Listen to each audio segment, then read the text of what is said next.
નમસ્કાર, CNBC બજારની ખાસ રજૂઆત કમોડિટી રિપોર્ટમાં આપનું સ્વાગત છે. હું છું આરતી મહેતા.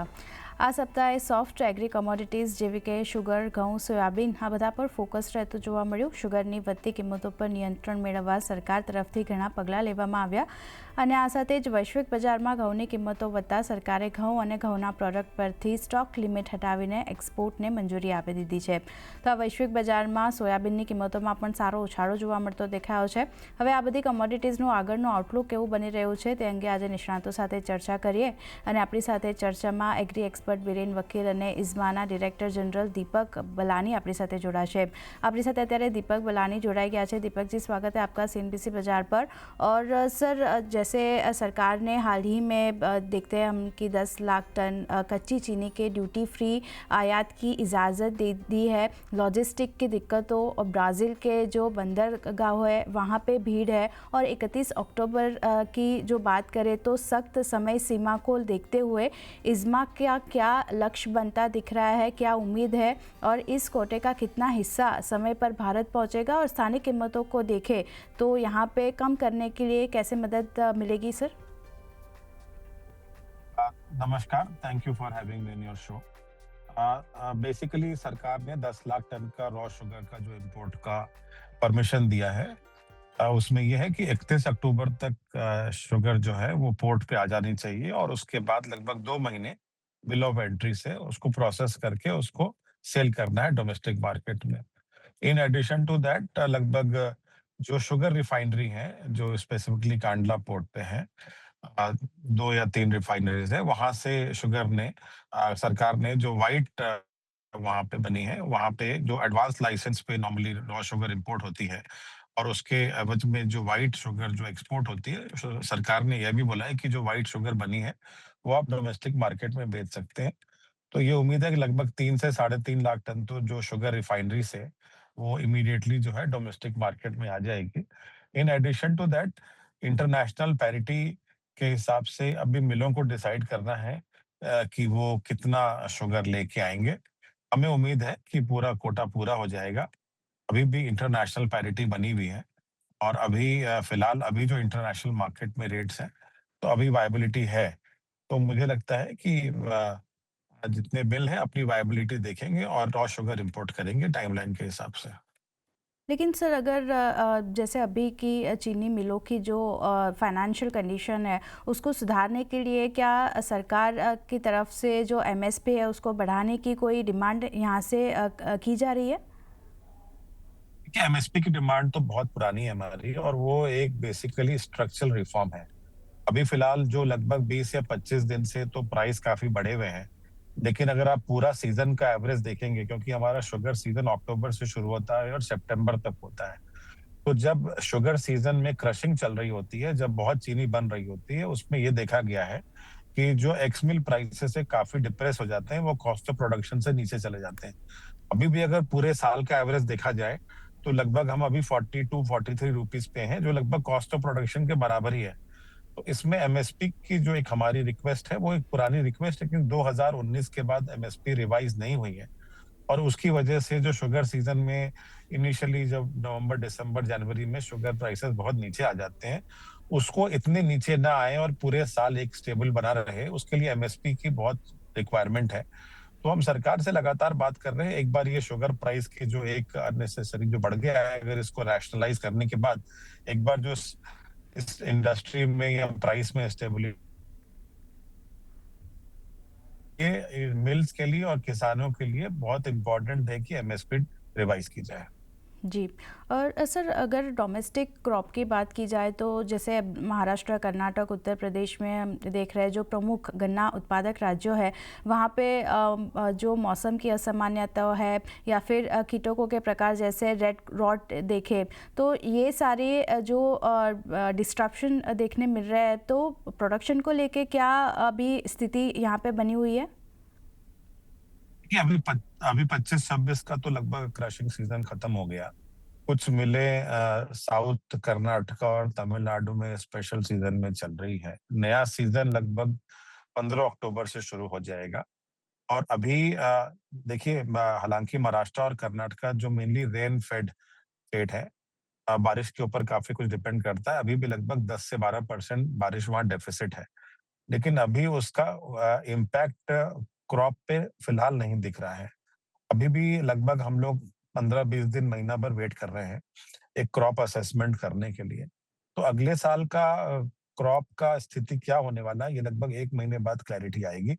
क्योंकि जैसे मैंने बोला कि अभी ये अगर ये 15-20 दिन के अंदर अगर मानसून ने वापस कुछ रिवाइव किया और अगर यहाँ पे डेफ़िसिट कम होता दिखेगा, तो क्रॉप पे कोई ऐसा इफ़ेक्ट आने की उम्मीद नहीं है। बट आपने ये भी बोला कि जैसे यूपी में है या कुछ ऐसे स्टेट्स में जहाँ रेड रॉट की समस्या है, वहाँ पे भी ये बहुत इम्पोर्टेंट है कि नई वैराइटीज़ को लाई जाए और हमें खुशी है कि सरकार ने अभी एक नई वैराइटी रिलीज़ करने का वो किया है, तो 20016। तो कुछ ऐसी वैराइटी आने वाली है जिससे कि ये पेस्ट रेजिस्टेंट और रेड रॉट की समस्या का बेसिकली सॉल्यूशन निकल पाएगा। हम चाहते हैं कि ऐसी वैराइटीज़ आए जिसमें यील्ड और रिकवरी बेटर हो। तो अगर एरिया ना भी बढ़े, तो कम से कम हमारा शुगर प्रोडक्शन बढ़ता रहे। હમ. તો સરકારથી સરકાર તરફથી એક નીતિ જે છે તે અહીંયાથી લાવવાની જાહેરાત કરવામાં આવી છે. નવી વેરાયટી शुगर માટે અહીંયાથી તેમણે જાહેર કરી છે. पर सर अगर देखें तो आने वाले सीज़न के लिए कुल चीनी उत्पादन का अनुमान जो है वो उसमें अच्छी रिकवरी हम लोग देख रहे हैं. तो जो इथेनॉल के लिए गन्ने और जो मोलासेस है इसके अनिवार्य डाइवर्जन को ध्यान में रखते हुए इसके बाद कितनी चीनी जो है वो असल में इस्तेमाल के लिए यहाँ से हमें मिलती हुई दिखेगी? देखिए, अभी भी हमारा जो ओपनिंग स्टॉक होगा, जो 1 अक्टूबर को हमारा ओपनिंग स्टॉक होगा, वो लगभग 35 लाख टन का ओपनिंग स्टॉक होगा। हमारी चीनी मिलें लगभग 15 अक्टूबर के आसपास शुरू हो जाएँगी। अब अगले साल के क्रॉप का असेसमेंट के बाद ये देखा जाएगा कि डोमेस्टिक कंजम्पशन क्योंकि सबसे पहली प्रायोरिटी है। तो ये मान के चलिए कि लगभग 285 लाख टन के आसपास हमारा डोमेस्टिक कंजम्पशन होता है पूरे साल का। तो 285 लाख टन और 35 लाख टन हमारा जो हमारा ओपनिंग स्टॉक है, डोमेस्टिक कंजम्पशन के बाद जितना भी बचेगा, सरकार वो डिसाइड करेगी कितना हमको इथेनॉल में डाइवर्जन करना है। और डाइवर्जन करने के बाद भी अगर कुछ बचता है और बफर स्टॉक को के बाद तो फिर सरकार नॉर्मली डिसाइड करती है कि हम कुछ सरप्लस शुगर जो है एक्सपोर्ट भी कर सकते हैं।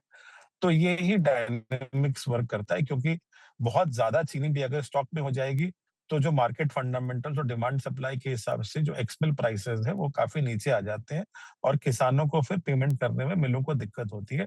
तो ये सरकार का भी ये हमेशा रहता है और इंडस्ट्री का भी रहता है कि एक शुगर प्राइस को स्टेबल रखना चाहिए और स्टेबल रखने के लिए adequate supply, adequate buffer stock रहना चाहिए और इसमें इथेनॉल एक बहुत बड़ा भूमिका प्ले कर रहा है क्योंकि पहले के ज़माने में 8-10 साल पहले जब इथेनॉल प्रोग्राम नहीं था, तो ये देखा गया था कि काफ़ी चीनी बन जाती थी और उससे जो है मार्केट्स जो प्राइसेज़ काफ़ी डिप्रेस हो जाते थे, काफ़ी नीचे चले जाते थे, उससे कहीं न कहीं किसानों को पेमेंट नहीं हो पाता था। अब इथेनॉल प्रोग्राम ने काफ़ी बेनिफिट दिया है, स्पेशली किसानों को काफ़ी बेनिफिट हुआ है। इथेनॉल प्रोग्रामથી ઘણો બેનિફિટ ખેડૂતોને અહીંયા થતો દેખાઈ રહ્યો છે. पर दीपक सर और एक सवाल जो हाल ही में E20 पेट्रोल और जैव ऊर्जा मिश्रण को लेकर जो चर्चाएं चल रही है उसके बीच शुगर मिलों के लिए बायो एनर्जी और एथेनॉल सेक्टर का आप आउटलुक क्या देख रहे हैं सर? ऑल एक बहुत रोबस्ट इकोसिस्टम है। जैसे मैंने बोला शुगर में जब इथेनॉल ईयर शुरू होने से पहले पूरी असेसमेंट होती है कि कितना हम डाइवर्जन कर सकते हैं और उस हिसाब से सरकार जो है शुगर केन का डाइवर्जन तय करती है।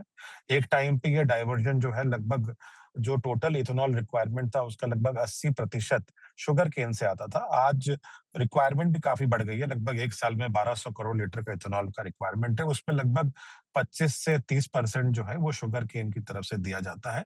लेकिन ये बहुत ही इम्पोर्टेंट है क्योंकि इससे जो इथेनॉल प्रोग्राम आने के बाद मिलों की जो इकोनॉमिक वायबिलिटी काफ़ी सुधरी है और किसानों की आमदनी भी बढ़ी है। तो उस हिसाब से E20 जो हमने अचीव किया है और ये बहुत बड़ी अचीवमेंट है। हम एज़ अ देश हमको इस बात का गर्व होना चाहिए कि हमने 2030 का जो लक्ष्य था वो हमने 2025 में अचीव कर लिया। उससे हमने कितने लाखों करोड़ जो है ये देश का सेव किया है, फॉरेन एक्सचेंज, पॉल्यूशन कम हुआ है और किसानों को भी बहुत पेमेंट हुआ है। तो ये 20% और अब सरकार ने E85 भी ले आए हैं। तो ये उसके लिए फ्लेक्स फ्यूल भी लॉन्च हो रही है।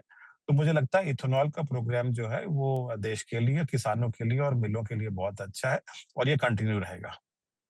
सर और एक 2-3 सवाल है। एक तो इस्मा ने 2026-27 के लिए क्रशिंग सीज़न जो है उसको लगभग 15 दिन पहले शुरू करने की मांग की है। तो यहाँ पे जो सभी मिलों है उसके लिए जल्दी ये प्रोग्राम शुरू करना कितना मुमकिन रहेगा, और क्या इससे बड़े पैमाने पर जो नया स्टॉक है उससे आने से पहले सप्लाई की कमी जो अभी देख रहे हैं वो काफ़ी हद तक पूरा किया जा सकता है सर? बिल्कुल, देखिए हमने सरकार से रिक्वेस्ट किया है और एश्योर भी किया है कि हम लोग 10 या 15 दिन पहले शुरू कर सकते हैं। तो नॉर्मली ये देखा गया है कि अक्टूबर महीने में एक नॉर्मल प्रोसेस में लगभग 3 से 4 लाख टन चीनी बन जाती है। और अगर हम इस बार शुरू कर सकते हैं और सरकार ने हमको अगर शुरू करने की परमिशन देते हैं, तो लगभग मान के चलिए कि अक्टूबर महीने में 10 लाख टन चीनी बन जाएगी। 35 लाख टन हमारे को ऑलरेडी 1 अक्टूबर को रहेगा। तो अगर 35 लाख टन हमारे को 1 अक्टूबर को ऑलरेडी रहेगा स्टॉक में और 10 लाख टन और अक्टूबर में बन जाएगा, तो हम 1 ऑफ नवंबर को लगभग 45 लाख टन चीनी लेके आगे बढ़ेंगे और अक्टूबर की लगभग मान के चलिए कंजम्पशन 24 से 25 लाख टन ही होगी। उसके बाद भी हमारे पास सफिशिएंट होगा और नवंबर में क्योंकि क्रशिंग सीजन जो है, शुगर सीजन बिल्कुल फुल फ्लेजेड चल रहा होगा, तो नॉर्मली 40 से 45 लाख टन नवंबर में बन जाती है। तो चीनी की कोई भी समस्या नहीं है। बिल्कुल अभी भी नहीं है और आगे फेस्टिवल के टाइम पे भी कोई समस्या नहीं आएगी और कंज्यूमर्स को जो है वो चीनी बिल्कुल उपलब्ध रहेगी पूरे फेस्टिवल सीजन में और आगे भी।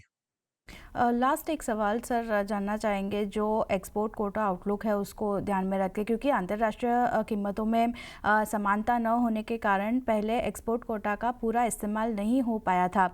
इसलिए स्थानिक स्तर पर स्थिति स्थिर होने के बाद भी अगर भारत की बात करें तो ग्लोबल एक्सपोर्ट में मार्केट में फिर एक लौटने की क्या संभावना यहाँ पे अभी देख रहे हैं?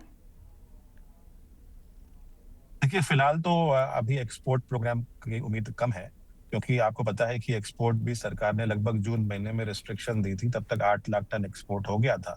लेकिन मैं जैसे-जैसे मैंने बोला कि एक्सपोर्ट की प्रायोरिटी लास्ट आती है, सबसे पहले जो है डोमेस्टिक कंजम्पशन को देखना है, फिर इथेनॉल डायवर्जन को देखना है और एक सफिशिएंट बफर स्टॉक लेके उसके बाद जो अगर कुछ सरप्लस रहा, तो फिर हम लोग एक्सपोर्ट नॉर्मली करते हैं।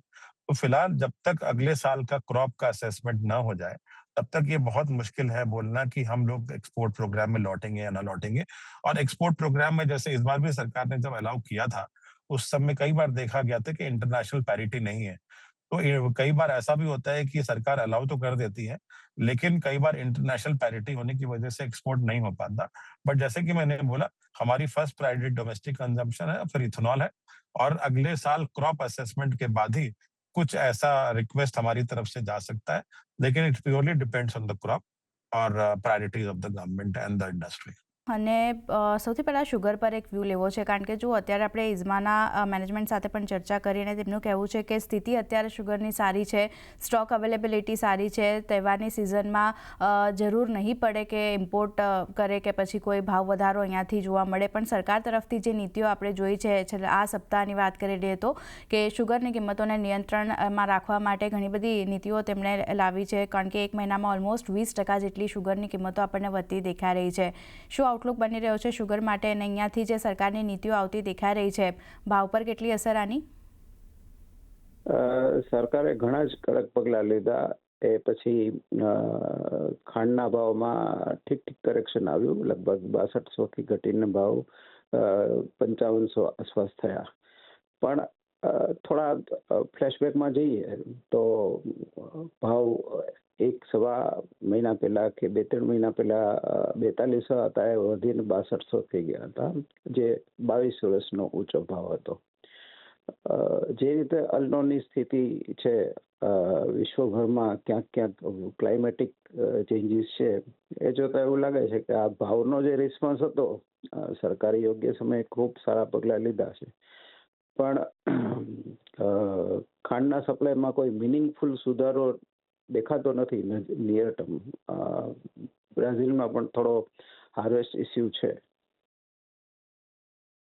તો આ વ્યૂ અહીંયા ઓવરઓલ શુગર માટે બનતો દેખાઈ રહ્યો છે. સરકારની જે કડક નીતિઓ આપણને આવતી દેખાઈ રહી છે એને કારણે ભાવમાં તો આપણે થોડો ઘણો સુધારો જોયો છે, ઉપલા સ્તરે કિંમતો ઘટી છે, પણ સપ્લાયને લઈને કોઈ એટલી મોટી પોઝિટિવ એક્શન નથી જોવા મળી, કારણ કે બ્રાઝિલમાં પણ થોડો હાર્વેસ્ટને લઈને ચિંતા બનતી દેખાઈ રહી છે, એટલે ધ્યાન રાખવાનું છે. ગ્લોબલી પણ થોડી ઘણી અનિશ્ચિતતા જે છે તે અહીંયાથી બનતી દેખાઈ રહી છે.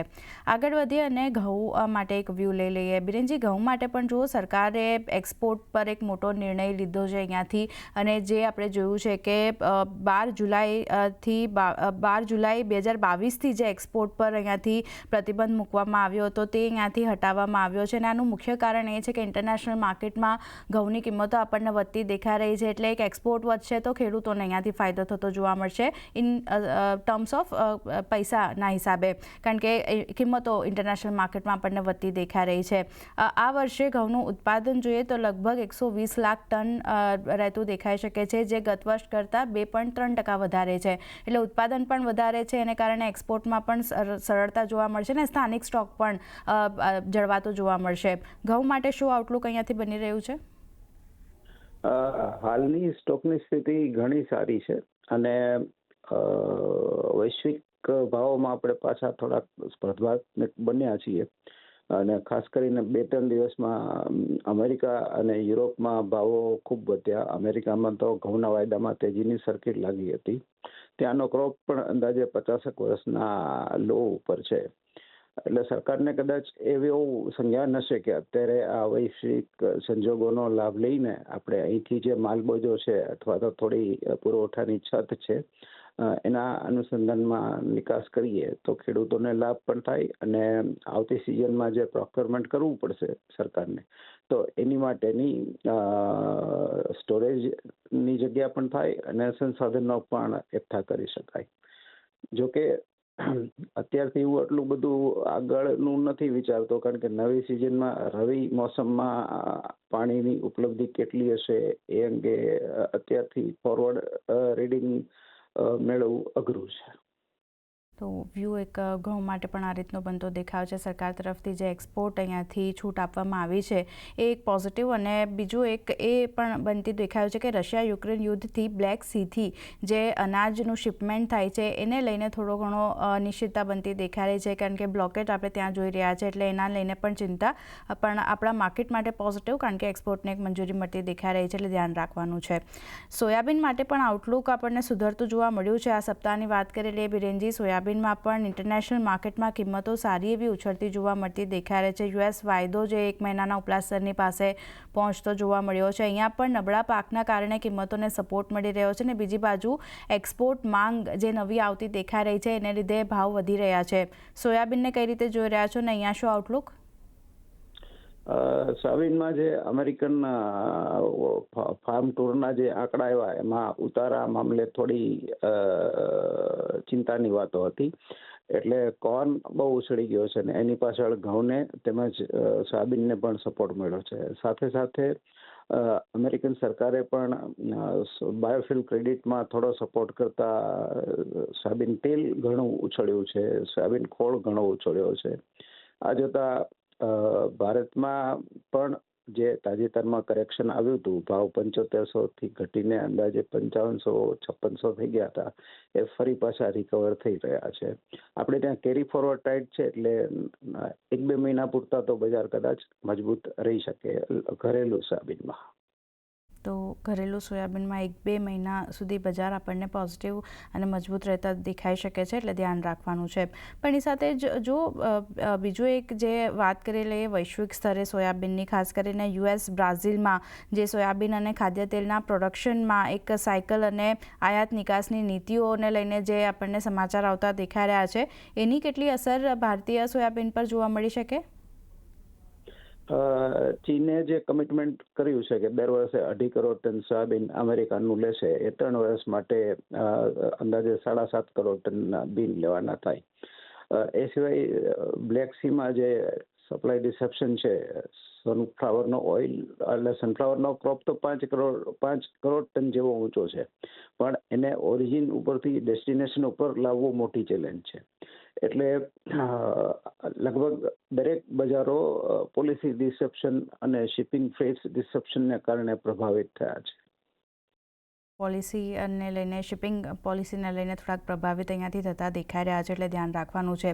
છેલ્લે એક સવાલ સોયાબીન માટે એટલા માટે કારણ કે સ્થિતિ અત્યારે પાકની જોયો તો કેવી દેખાઈ રહી છે, અને જે આપણે અત્યાર સુધી જોયું હતું કે ખેડૂતોનું શિફ્ટિંગ થતું દેખાયું હતું અન્ય પાક તરફ, આ વર્ષે એવું કંઈ જોઈ રહ્યા છે કે એવી કોઈ સ્થિતિ બનવાની અપેક્ષા અહીંયાથી?